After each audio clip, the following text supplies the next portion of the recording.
Well, this is Adam with OverDrive today, and we are joined by author, concert pianist, and star of her own one-woman show, Mona Golabek. Mona, thank you so much for joining us today. I'm thrilled to be here. All right, now, your book, The Children of Willesden Lane, tells your mother's story about escaping from Austria during the Holocaust and how music kind of inspired and got her through all the tough times in her world, or in her life, rather. Can you just kind of take us through how you decided to share this story with the world and kind of a little bit about your mother and a little bit more about her story? Well, one day I woke up and I was engaged to play the piece of music that she always told me about in the piano lessons with her. It's called the Grieg Piano Concerto. It was her dream to make her debut in that piece of music. And when I thought about it, I thought, oh my God, I'm about to work on this piece of music. I want to tell her story. So I started out interviewing some of the people that she grew up with in that hostel in England during the war, and I started interviewing her. And I wrote it down, and I eventually, after a long time, created a book, because I always believed that if I could get this book out there, I could inspire many, many young people and their families to the themes of the book, which is, in my mother's case, that if you have something to hold on to in the darkest of times, you'll get through. As in my mother's case, she had her music. She never forgot what her mother told her at the train station, which was, hold on to your music, it'll be your best friend in life. And I'll be with you every step of the way through the music. Well, what an incredible thing for a 14-year-old girl to receive from a mother, saying goodbye to her.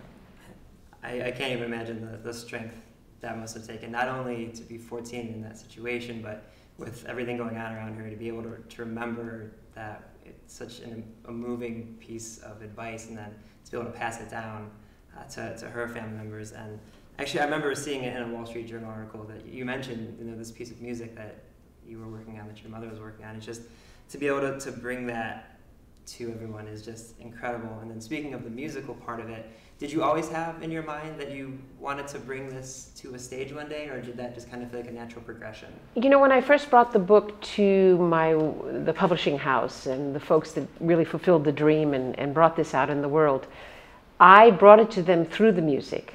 I brought them over to Steinway and tried out a little bit of the music for them and told them the story. And I think that music is sort of like a secret arrow that enters your heart, and it really got to them. The words got to them, but really the music got to them. And then they started to send me out, when the book first came out, to do some book signings and, promotion and stuff. And they rolled in a spinet piano in some of the bookstores. So I think people really were very moved by the music accompanying this promotion. And some people walked up to me and said, have you ever thought about doing a stage play on this? This is like a perfect stage play. And so it kept germinating inside of me, but it wasn't until my path crossed with an extraordinary performer himself, Hershey Felder, Absolutely. Who took me under his wings and said, I'd love to try to produce you on this, that happened. That, Hershey Felder, for those who aren't theater nerds like I am, he's huge and been monumental in the kind of one-person, one-woman, one-man shows. And so when you decided that you wanted to put this together with him, how did you decide which pieces of music that you wanted to be in the show?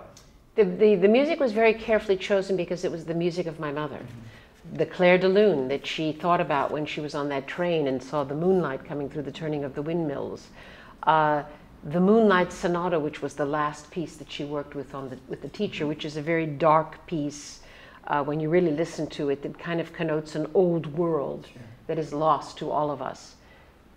Very, very, of course, most importantly was the Grieg Piano Concerto, because that was the piece she wanted to make her debut, that she dreamed about. And so that the Grieg Piano Concerto becomes a leitmotif, so to speak, throughout the entire show. It opens the show and it ends the show, where she fulfills her dream. Okay, and so I have to ask, it's one thing to not be an author ahead of time and write this amazing story that was passed down from your mother. It's another thing entirely to say, I've never done any acting before. Right. I'm going to take on not only being a part of an amazing production, but a one-woman show. We're the only one on stage. Can you just kind of take us through maybe what was going through your mind and how you kind of almost got the nerve to be a lot of prayers backstage and saying, what the heck am I doing here, you know? But I don't view myself so much in that light as I view myself as a storyteller and the conduit by which to go out on stage and pass this story and these beautiful themes on to the listeners and the people in the audience. And remember, my mother was a storyteller to me as a young kid, and I went on to become a storyteller. So that's really how I view it. It was very tough. I didn't know a lot about the principles of acting when I first started out. I worked with a coach who himself was the son of Holocaust survivors. So he was very sensitive to the material. And he really taught me the principles of be in the moment, live the story. And also when you're a pianist and an artist in that way, you bring a lot of the similar principles to that. So by trial and error, and after 400 performances, I'm still learning what to do. And even to this day, very grateful to those that are close to me to give me very good points about how I need to improve all the time. And what I just want to say, you know, seeing clips of you performing on stage, you can see all of the generations of talented musicians just by watching you play. It's almost like watching a family tree as your hands kind of move across the piano. And then also just, there's no other way that this story could have been told than through you. So I think it was the perfect choice to make sure that you were the one that was sharing that story. Well, it's interesting. I think that people are so moved and overcome to know I'm the daughter of the heroine, and I'm the granddaughter of the woman who made that very pivotal decision to send a child away to save her life.